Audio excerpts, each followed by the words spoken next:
तर 10वीची परीक्षा आजपासून सुरू झालेली आहे। यंदा कॉपी मुक्त परीक्षेसाठी प्रशासनाने कंबर कसली आहे, मात्र अनेक ठिकाणी परीक्षेमध्ये गोंधळ झाल्याचं पाहायला मिळालेलं आहे। लातूरमध्येही जिल्हाधिकारी वर्षा ठाकूर परीक्षा केंद्रावरती पाहणीसाठी पोहोचल्या होत्या, मात्र तिथे बैठे पथकातील अधिकारीच गायब असल्याचं निदर्शनास आलं। यानंतरला जिल्हाधिकारी वर्षा ठाकूर यांनी संबंधितांवर कारवाईचे आदेश दिलेले आहेत।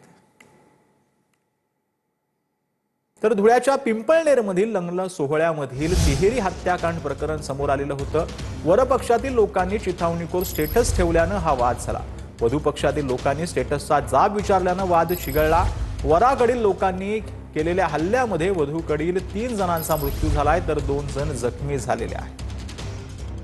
असं निदर्शनास आले होते की गुजरातमधील सोनगड याच्यामधील अनिल गोसावी आणि अशोक गोसावी या दोघांनी एक स्टेटस ठेवलं होतं। हे काल असं कळल्यानंतर आपण काल एक टीम तात्काळ गुजरातला पाठवली आणि रात्री अनिल गोसावी या स्टेटस आणि प्रक्षोभक वक्तव्य करणाऱ्या गुन्हेगाराला देखील आपण काल रात्री अटक केलेली आहे। याच्यामध्ये 2 लोक इंज्युअर्ड आहेत, सध्या ते स्टेबल आहेत आणि आज सर्व आरोपींना माननीय न्यायालयात हजर करण्यात येणार आहे। तर पिंपळनेरमधील तिहेरी हत्याकांडाची नेमकी घटना काय होती ते आपण समजून घेऊयात। पिंपळनेर शहरातील बिजासनी कॉलनीमध्ये राहणाऱ्या विजय गोसावी यांच्या मुलीचा विवाह सोहळा होता। लग्नाच्या 2 दिवसांआधी वर पक्षातील काहींनी चिथावणीखोर स्टेटस ठेवल्यानं दोन्ही बाजूंना अंतर्गत धुसफूस सुरू होती। हळदीचा कार्यक्रम सुरू होण्यापूर्वी स्टेटसचा जाब विचारण्यासाठी गेल्यावर 2 गटांमध्ये वाद झाला। यावेळी 3 ते 4 जणांनी वधूकडील लोकांवरती चाकून वार केला। या हल्ल्यामध्ये 3घांचा जागीच मृत्यू झाला, तर 2 जण जखमी झाले। हत्याकांडानंतर गुजरातकडे पळून जाणाऱ्या 3घांना पिंपळनेर पोलिसांनी बेड्या ठोकल्या। पोलिसांकडून या संदर्भात अधिकचा तपास सुरू आहे। चिथावणीखोर स्टेटस ठेवल्यानं पोलिसांनी वरपक्षातील अनिल गोसावीला अटक केली। तर बीडमधील बेपत्ता असलेल्या तरुणाचा गळफास घेतलेल्या अवस्थेमध्ये मृतदेह आढळलेला आहे। बीडच्या गावंदरामधील धर्मराज बडे या तरुण जो आहे तो कालपासून बेपत्ता होता। आत्महत्येस प्रवृत्त केल्याप्रकरणी गुन्हा दाखल करण्याची मागणी करण्यात येते। नातेवाईकांनी पोलीस ठाण्यासमोर ठिय्या देखील मांडलेला आहे। आर्थिक व्यवहारातून एका व्यक्तीनं घरी येऊन अश्लील शिवीगाळ करत अपमानास्पद शब्द वापरले होते, तसंच गुन्हा दाखल करण्याची धमकी दिली होती। यामुळेच तरुणानं आत्महत्या केल्याचा आरोप नातेवाईकांनी केला।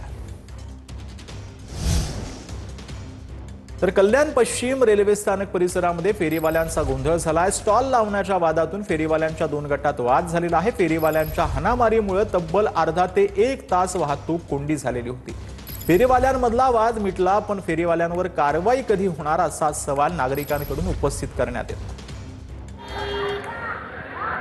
तर कल्याण रेल्वे स्थानकामध्ये फेरीवाल्यांमध्ये 2 गटांमध्ये हाणामारी झालेली आहे। स्टॉल लावण्याच्या वादातून फेरीवाल्यांमध्ये हाणामारी झाली। तर बेलापूरमधील सेक्टर 15A मधील खेळाचे मैदान वाचवण्यासाठी हजारो नागरिकांनी महापालिका मुख्यालयावर धडक दिली आहे। महापालिकेची सर्वसाधारण सभा सुरू असताना नागरिकांनी मोर्चा काढला। खेळाच्या मैदानावर सुपर स्पेशालिटी हॉस्पिटल बांधण्याचा प्रस्ताव प्रशासकीय काळात मंजूर करण्यात आला। तर नशिबाचे फासे कधी पालटतील हे सांगता येत नाही, याचंच प्रत्यय बुलढाण्यातील खामगाव सामान्य रुग्णालयात आलेला आहे। वयाच्या 15व्या वर्षी रागाच्या भरामध्ये घर सोडलेला तरुण तब्बल 55 वर्षांनंतर आपल्या कुटुंबाला पुन्हा भेटलाय।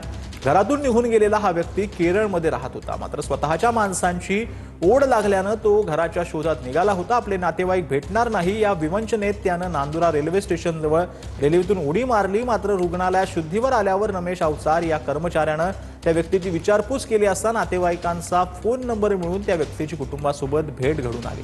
तब्बल 5 दशकांनंतर भावाला समोर पाहताच दोघांच्याही डोळ्यात आनंदाश्रू दाटून आले।